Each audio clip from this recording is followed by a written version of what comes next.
তীব্র গরমের মাঝেই দেশের বিভিন্ন অঞ্চলে ঝড় বৃষ্টির আশঙ্কা জানিয়েছে আবহাওয়া অধিদপ্তর। কোথাও দমকা হাওয়া, কোথাও বজ্রবৃষ্টি হচ্ছে। আবার কিছু এলাকায় ঘণ্টায় ৮০ কিলোমিটার বেগে ঝড়ো হাওয়া বয়ে যেতে পারে বলে সতর্কতা জারি করা হয়েছে।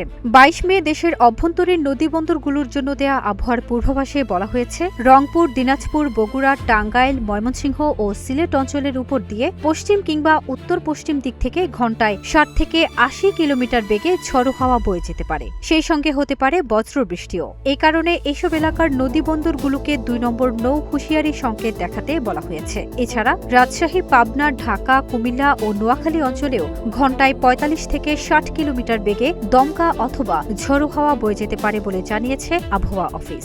এসব এলাকার নদীবন্দরগুলোকে দেখাতে বলা হয়েছে ১ নম্বর সতর্কতা সংকেত। আবহাওয়াবিদরা বলছেন, মে মাস জুড়েই দেশে বজ্রঝড় ও তাপপ্রবাহের প্রবণতা থাকতে পারে। বঙ্গোপসাগরে লঘুচাপ তৈরি হওয়ার আশঙ্কাও রয়েছে। এরই মধ্যে দেশের কিছু এলাকায় মাঝারি ধরনের তাপপ্রবাহ বয়ে যাচ্ছে। আবার উত্তর ও উত্তর পূর্বাঞ্চলে বৃষ্টি বাড়তে পারে বলেও পূর্বাভাস দিয়েছে আবহাওয়া অধিদপ্তর।